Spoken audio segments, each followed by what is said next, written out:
예, 우리 기도하시면서 수요예배 하나님 앞에 드리도록 하겠습니다. 하나님 아버지, 오늘도 우리와 함께 하심을 감사드립니다. 우리가 이 주중 부활절 후 첫 번째 수요예배 함께 모였습니다. 이 시간 말씀이신 주님 함께 하여 주시고 우리가 주님 만나는 귀한 시간 될 수 있도록 역사하여 주시옵소서. 우리의 영혼이 주님께 속한 귀한 시간 되게 하시고 성령의 이끌리심을 받는 거룩한 결단의 시간 될 수 있도록 인도하여 주시옵소서. 감사드리며 예수님의 이름으로 기도드립니다. 아멘. 우리 하나님 말씀 함께 보시겠습니다. 사도행전 4장 12절부터 22절에 있는 말씀입니다.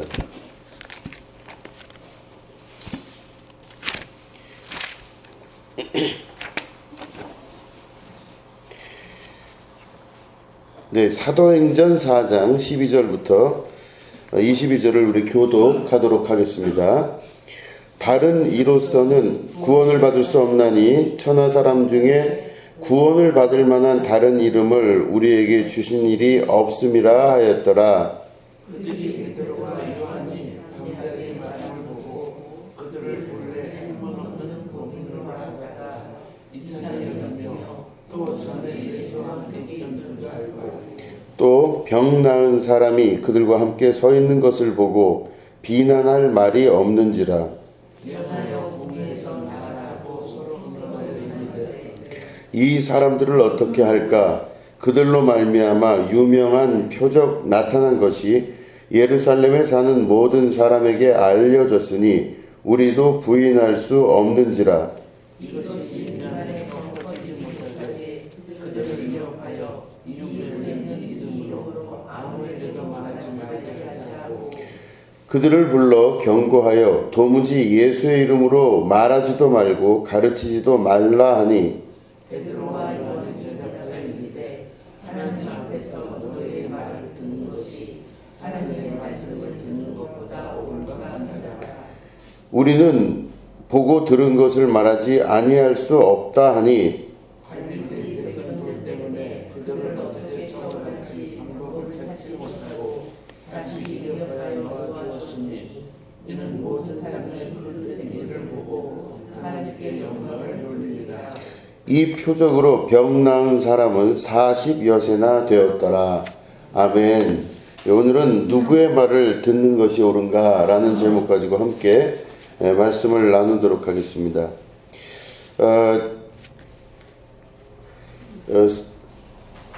사두개인이나 바리새인이나 서기관, 율법사 그리고 제사장 계급들 등 이렇게 이제 이스라엘을 이끄는 지도자급 되는 사람들은 베드로의 설교를 듣고 굉장히 당황을 합니다. 또 예수께서 십자가 달려 죽으시고 끝나는 것이 아니라 부활하셨다는 그 소문을 듣고 나서 그들이 그 소문을 듣고 더 전도가 열심히 되고 사람들이 모이는 것을 보고 이 사람들은 더 이상 이게 퍼져나가지 않게 해야 되겠다라고 단호하게 결정을 내립니다. 그래서 베드로와 또 예수님을 따르는 제자들 그리고 예수님의 그 부활하심을 믿고 모였던 많은 사람들에게 아주 강하게 질책을 하면서 그들을 이끌어가기 시작합니다. 그래서 그들을 감옥에 가두기도 하고 또 각종 그 어려움을 통해 가지고 더 이상 부활하신 예수님이 전파가 되지 않도록 하게 됩니다. 그래서 있었는데 베드로가 설교를 하는 거를 이 사람들이 지켜본 거예요. 그런데 그 설교하는데 오늘 우리가 읽은 말씀을 보니까 13절에 보면 그들이 베드로와 요한이 담대하게 말함을 보고 이렇게 돼 있어요. 말을 할 때 어떻게 한다고요? 담대하게 말을 하는 걸 보고. 그러니까 사람들이 그렇게 느낀 겁니다. 베드로와 요한의 담대함에 말하는 걸 보고 이상하다 여긴 거예요. 그게 왜 이상하다 그랬냐면 성경에는 그렇게 나와 있습니다. 그들이 원래 학문이 없는 범인으로 알았다가 이렇게까지 담대하게 말하는 걸 보고 이상하다 생각했다는 겁니다. 학문이 없는 범인으로 알았다. 다시 말해 베드로가 그 갈릴리라고 하는 시골 지역에서 아무 배움도 없었던 사람인데 어떻게 저렇게 설교를 하고 사람들 앞에서 말하는 걸 보니 막힘이 없이 어떻게 저렇게 대담하게 담대하게 말할 수 있을까? 이게 이해가 되지가 않은 거예요. 잘 배운 사람들도 저 정도까지 강력하게 얘기할 수는 없는데 어떻게 저 사람은 저렇게 할 수 있을까 얘기합니다. 여기서 담대하게 이야기했다 할 때 그 담대하다라는 단어는 파레시아라고 하는 히라버를 씁니다. 이 파레시아가 뭐냐면 대담하게 담대하게 우리는 이렇게 해석을 할 수 있지만 정확한 뜻은 바로 뭐냐면 특별히 말을 할 때 막힘이 없게 이렇게 해석할 수 있습니다.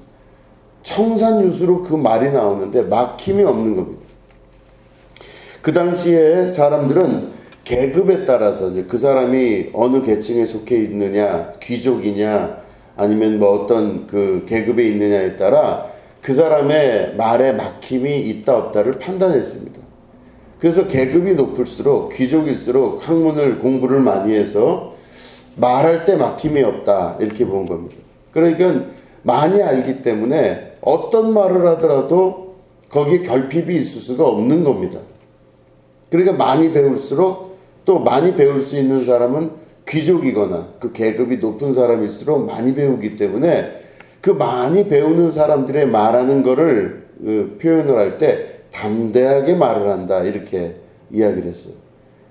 그런데 여기 보니까 베드로나 요한이 그렇게 많이 배운 사람들이 아닌데 어떻게 저렇게 담대하게 막힘이 없이 말을 할 수 있을까? 이걸 가지고 사람들이 이제 그 사두개인이나 바리새인들이 의아하게 생각한 겁니다. 어떻게 저럴 수 있을까? 그런데 여러분 베드로가 그 이후에 하는 그 대답을 보면 우리가 그 내용을 알 수가 있습니다. 19절에 보니까 베드로와 요한이 대답하여 이르되 하나님 앞에서 너희의 말을 듣는 것이 하나님의 말씀을 듣는 것보다 옳은가 판단하라 이렇게 말합니다. 하나님 앞에서 하나님을 선택하는 것이 옳은가 아니면은 사람들을 선택하는 게 옳은가 생각을 해보시면 당연히 하나님 앞에서는 하나님의 말씀을 듣는 게 당연하죠. 하나님 앞에서 하나님 말씀 무시하고 사람 말 듣는 사람은 그 사람은 하나님을 못 본 사람이거나 하나님을 알지 못하는 사람이 그렇게 할 수 있는 겁니다. 이 사람이 아무리 나한테 강하게 죽인다 살린다 이야기를 해도 내 옆에 하나님 계시면 내가 하나님 손 붙잡고 하나님을 믿고 알고 있으면 사람이 무슨 말하든 전혀 신경 쓸 거 없잖아요. 이 사람 말 듣는 게 아니라 하나님 말씀 듣는 게 정확히 맞지 않습니까?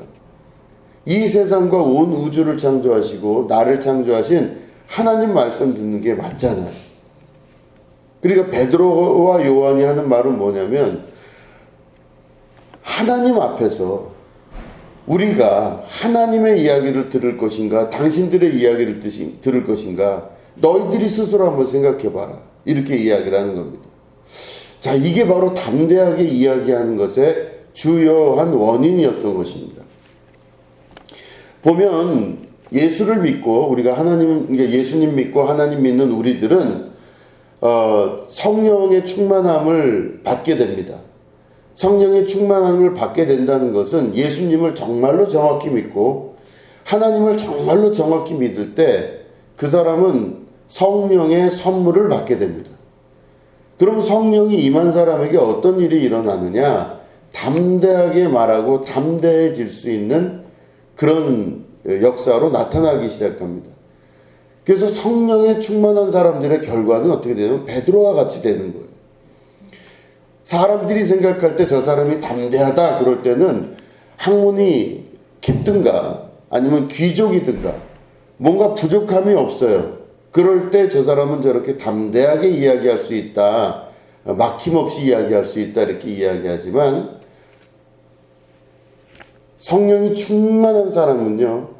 그 사람이 진짜로 담대하게 이야기할 수 있는 것입니다.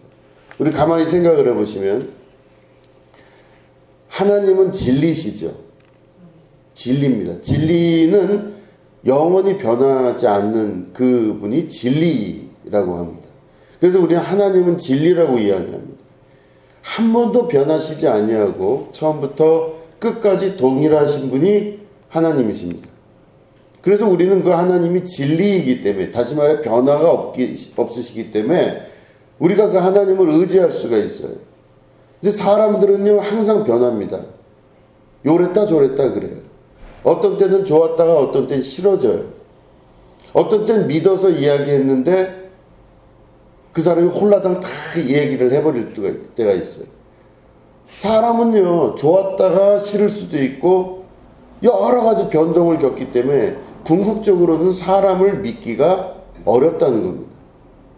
그거는 어떤 누구, 가족관계 안에서도 그렇고 내 주변에 있는 인간관계 안에서도 사람을 믿는 사람은 쉽게 당할 수밖에 없는 환경입니다. 사람은 왜? 변할 수밖에 없기 때문에. 또 나 역시도 나 스스로를 믿을 수가 없는 게, 내가 오늘은 이렇게 이야기를 했지만 내가 내일 내 마음이 바뀌면 나도 바뀌는 거예요. 내 말에 내가 바뀌는 걸 아는 겁니다. 그 세상에 믿을 수 없는 것 중에 하나가 사람인 거예요. 사람은 믿을 만하지가 못합니다.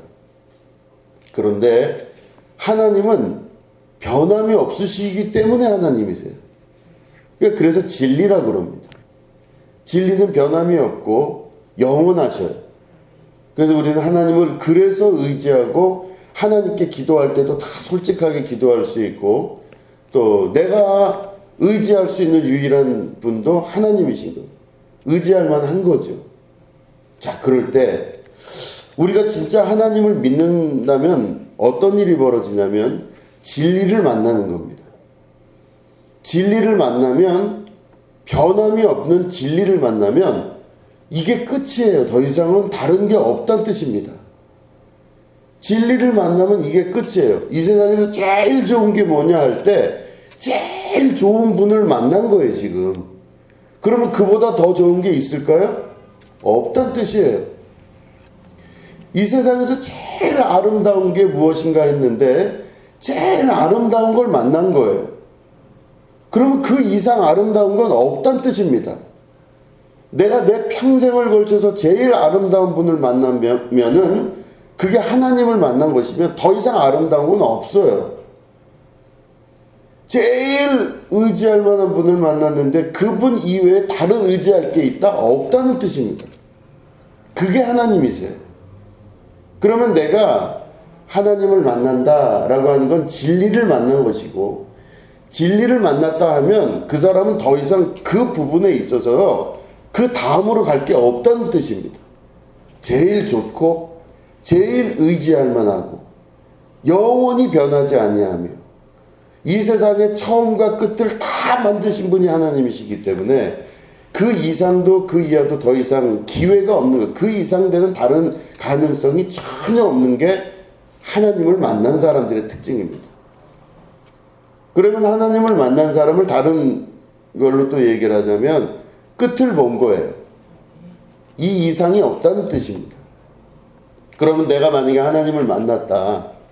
그러면 또 다른 기쁨을 찾을 이유가 없죠. 여러분 하나님 만나셨습니까? 다른 데서 기쁨을 찾으십니까? 하나님 이외에 다른 기쁨이 있을까요? 없다는 뜻이에요.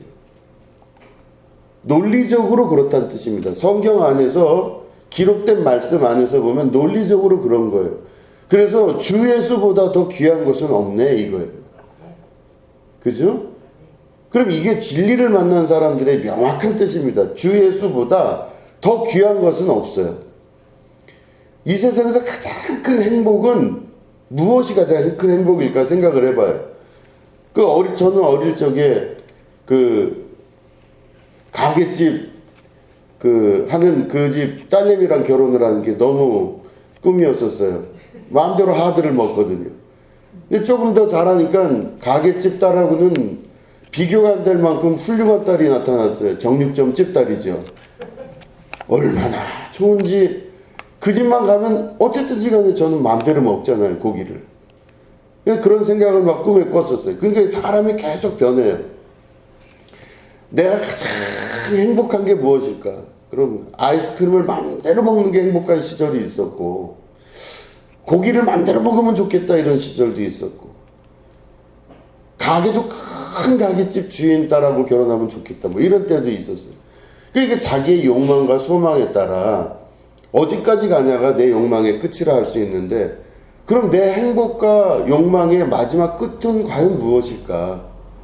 시간이 가면서, 세월이 흘러가면서 내 인생의 가장 마지막 내 기쁨은 무엇일까? 혹여 자녀들일까요? 아닐 수도 있다는 생각을 합니다. 내가 내 개인적으로 내 인생 자체로 개인으로 봤을 때 가장 큰 행복이 무엇일까 봤을 때, 성경에서 말씀하시는 가장 큰 행복은 진리, 다시 말해 그 이상 되는 행복이 더 이상 없다. 그 이상 되는 희망도 없다. 여기가 마지막 희망이고 마지막 최고이며 마지막 최대의 행복이다.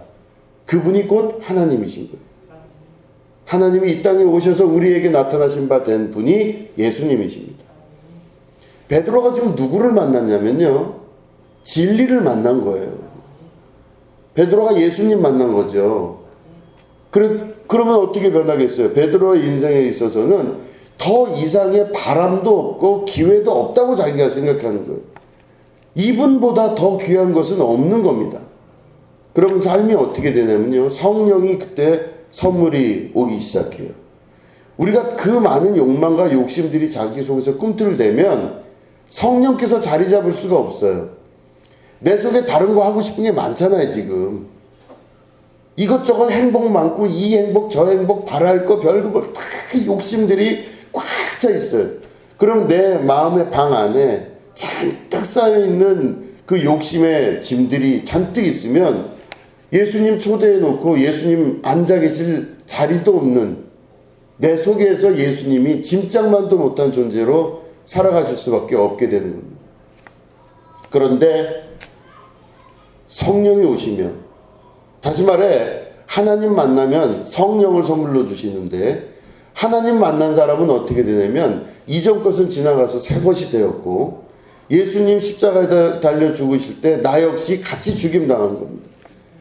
그걸 바울은 뭐라고 자기를 표현하냐면 나는 날마다 죽노라 그렇게 표현했어요.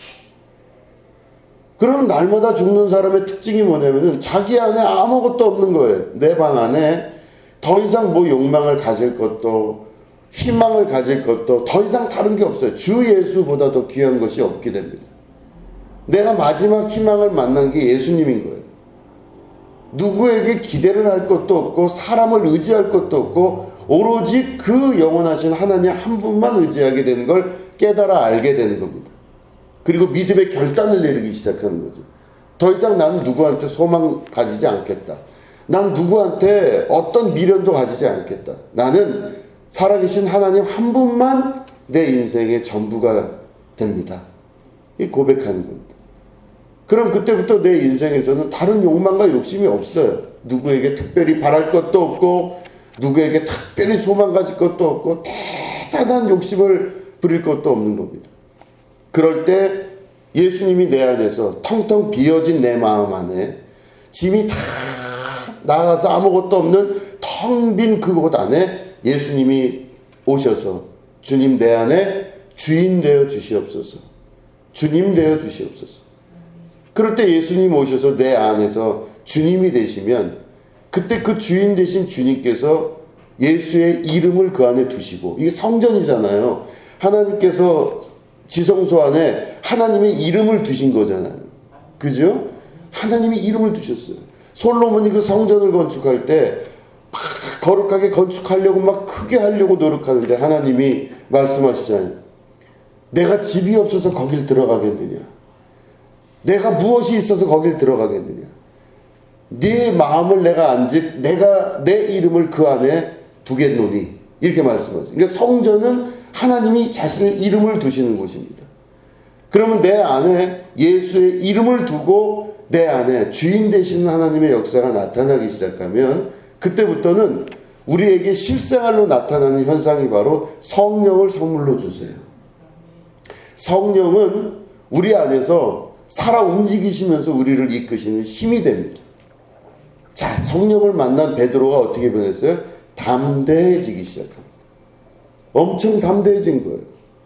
담대해졌다는 말은 무슨 말이냐면 말하는데 혹은 행동하는데 제약이 없어졌다는 뜻입니다. 막힘이 없고 제약이 없어요. 진리를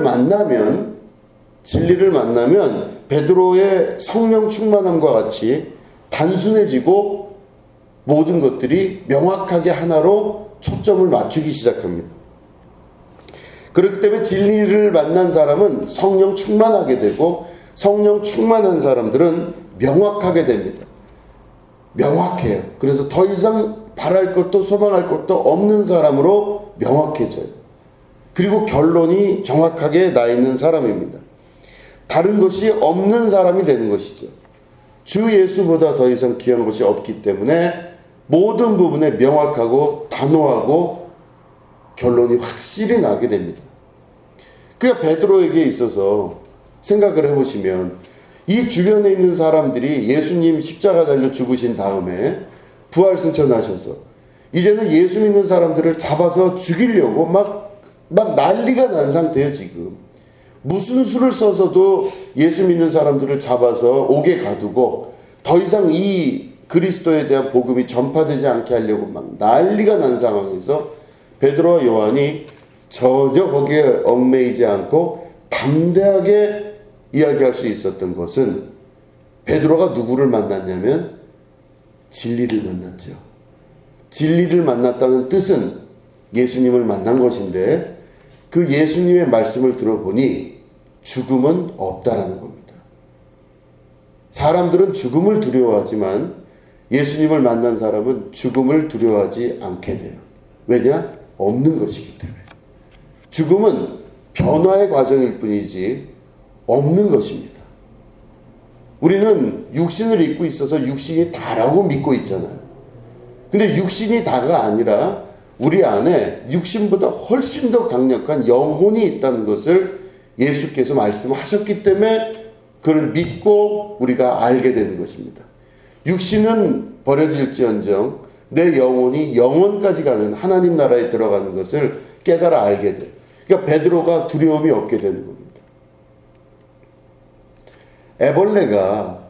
나비 애벌레로 있는데 그 애벌레가 시간이 지나면은 번데기가 돼서 얼마 후에 나비가 돼서 날아가잖아요. 근데 이 애벌레가 나비가 되는 그 과정이 두려워서 안 가겠다 그러면 그게 얼마나 우스운 일입니까?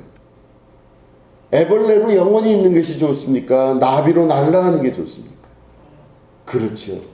그러니까 우리 안에는 애벌레 같은 우리가 보여지는 건 다 애벌레 같은 우리의 모습들로 이 육신의 소욕안에 갇혀서 우리는 평생 살고 있지만 우리가 이 육신만 바라보는 게 아니라 성령이 충만하기 시작하면 육신이 아닌 나비를 바라볼 수 있는 믿음의 눈들이 열리기 시작하는 겁니다. 변화가 되는 거예요. 죽는 사람이 있는 것이 아니라 변화되는 사람이 있다는 걸로 알게 되는 겁니다. 그래서 우리는 그 안에 베드로의 믿음을 가질 수가 있습니다. 베드로는 죽는 게 두려운 게 아니에요. 베드로는 죽음이 두려운 게 아니라 하나님을 경외하는 마음이 더욱더 큰 것입니다. 그래서 사람들이 자기를 해코자 하고 사람들이 자기를 죽이려고 데려간다 해도 베드로가 흔들리질 않는 거예요. 그러니까 담대하게 이야기할 수가 있다는 것입니다. 자, 우리가 말씀을 다시 한번 정리해 보면 예수님을 믿고 하나님을 믿으면 진리를 만나서 믿는 거죠. 이제는 진리가 내 안에 중심이 되기 시작합니다. 진리란 말은 변화가 없다는 뜻이죠. 그 변화가 없는 하나님을 만나고 예수님을 만난 우리들에게 어떤 일이 벌어지냐? 성령이 선물로 주어집니다. 성령께서 내 안에 오시면 그 사람의 삶이 담대하고 단호해집니다. 그리고 명확해지고 더 이상의 이 세상 소망 필요가 없어져요. 이 세상 사람 날 몰라줘도 뒤돌아서지 않겠네. 이게 가능해지는 삶으로 변해갑니다. 사람 신경 쓰이질 않는 사람으로 변해가기 시작해. 더더군다나 내 목숨이나 모든 것에 대해서 집착하지 않는 사람으로 변해가면서 이 사람은 명확하고 담대한 삶을 살아가기 시작하는 겁니다. 이게 바로 성령 충만한 자의 증거라고 볼 수가 있는 것이죠. 여러분들에게도 그런 성령 충만하신, 베드로에게 동일하게 임하신 성령의 충만함이 있으시길 축원합니다. 그리고 그 이후에 보면 맨 마지막 말씀입니다. 우리가 읽었던 22절을 보면 이 표적으로 병 나은 사람은 40여 세나 되었더라, 이렇게 되어 있습니다. 이 안진뱅이를 일으켰던 사건 가지고 이렇게 오래도록 그 설교가 진행이 되는데, 이 병 나은 사람의 나이가 40여 세나 되었더라, 이렇게 되어 있습니다. 당시에 이스라엘 사람들의 그 나이의 평균이 보통 40세 전후라고 합니다. 그러니까 40세 전후면 많이 이제 죽고 그랬대요. 사망하는 나이가 그 정도가 되었다고 합니다. 그렇기 때문에 이스라엘 사람들의 당시의 평균 수명이 40세였다는 뜻이죠. 그런데 성경에서 이 기록자가, 이제 누가가 이걸 기록했다고 우리는 알고 있는데, 사도행전을 기록한 이 누가가 왜 이 사람의 나이를 유독 이 사람의 나이가 40세나 되었더라 이렇게 이야기했을까요? 왜? 이유가 있겠죠. 왜 40세나 됐다는 걸 기록을 했을까요? 이스라엘 사람들은 40세가 평균 수명이라면 이 사람은 지금 죽을 나이예요. 원래는 이 사람은 살기를 다 살았더라, 이런 뜻입니다.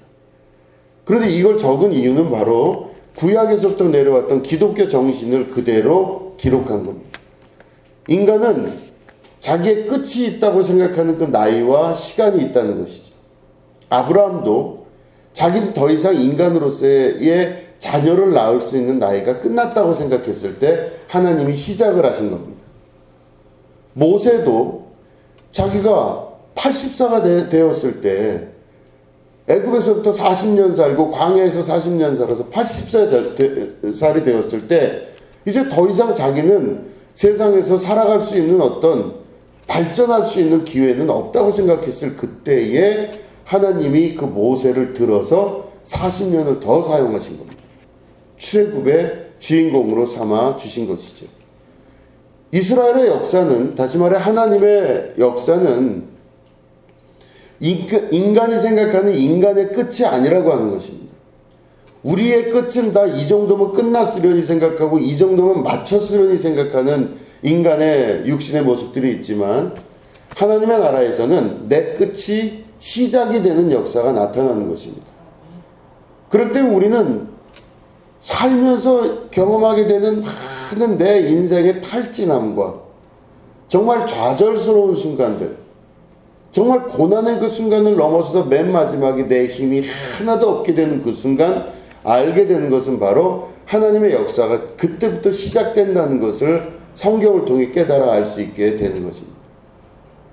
왜 굳이 젊은 사람을 살리지, 젊은 사람을 일으키지? 그렇죠. 이왕이면 더 어릴 때 아픈 사람을 일으켜서 그에 대한 기록이 있으면 이건 희망도 되고 소망도 되고 꿈도 되잖아요. 그런데 연령이 다 찬 40세의 나이에 있는 안진뱅이였던 사람을 성전 미문에서 일으킨 사건을 굳이 누가는 이렇게 기록했는가? 그럼 바로 하나님 나라의 정신, 하나님이 이 땅에서 우리의 삶을 통하여서 무엇을 말씀하고자 하시는가를 다시 한번 말씀하시는 귀한 은혜의 강조라고 볼 수가 있는 것입니다. 그렇기 때문에 우리는 항상 삶 속에서 마지막을 세야라고 생각하는 그 순간 내 인생 머릿속에서는 마지막이지만 하나님께서는 그때부터 다시 무엇인가를 시작한다는 것을 우리가 믿음 안에서 바라볼 수 있어야만 되는 것입니다. 우리는 하루하루 살면서 내 인생의 부분적으로 어떤 섹션마다 내 인생의 마지막을 볼 때가 참 많습니다. 그렇지만 이걸 마지막으로 보는 것은 내 시각일 뿐이지, 하나님은 그때부터 내가 내 힘을 빼기 시작할 때부터 하나님의 역사를 시작하시는 것입니다. 오히려 하나님 나라의 역설은 내가 힘을 주는 곳에서는 역사가 나타나질 않아요. 내가 신경 쓰고 관심 기울이고 힘을 써서 이걸 잘해야 되겠다, 여기에 이렇게 해야 되겠다라고 막 거기에 에너지를 집중하는 데는요, 잘 안 돼요. 참 이상합니다. 그런데 내가 어느 순간 손을 내려놓은 그 순간, 그때부터 그 모든 것들이 풍성해지고 이루어지는 것을 경험하게 되는 것이죠. 사람의 손이 닿지 않더라도 나의 손이 닿지 않는 오히려 그곳이 하나님의 역사가 더 풍부해질 수 있다는 것을 성경을 통해 우리는 깨달아 알게 되는 것입니다. 그래서 우리들은 기도할 때 하나님 앞에 맡기는 기도를 해야 될 줄로 믿습니다. 하나님 앞에 맡긴다는 것은 내 힘으로 무엇을 하는 것이 아니라 하나님의 힘으로 무엇이 이루어질 수 있다는 걸 깨달아 아는 것을 말하는 것입니다. 온전히 하나님 앞에 정말로 맡기기 시작할 때 하나님께서 일하기 시작하시고 역사하시는 그 귀한 역사가 일어나게 되는 것이죠. 여러분, 그런 역사를 경험하시는 여러분 되시기를 주님의 이름으로 축원합니다. 기도하겠습니다. 하나님 아버지, 성령님께서 우리에게 임하셨을 때 우리는 하나님의 거룩한 진리를 만나게 되고 또 그 진리를 만남으로 말미암아 모든 삶이 명확해지고 강렬해지는 것을 배웠습니다. 담대해지는 것을 배웠습니다. 하나님 아버지, 우리가 모든 희망을 하나님께 둘 수 있도록 역사하여 주시고 마음의 결단을 통하여 주님의 거룩한 성령을 우리가 선물로 받아 성령의 인도하심과 역사하심을 삶을 통해 경험해 나갈 수 있도록 도와주시옵소서. 담대하게 하시고 그 담대함을 통하여 하나님의 꿈을 꾸게 하여 주시옵소서. 감사드리며 예수님의 이름으로 기도드립니다. 아멘.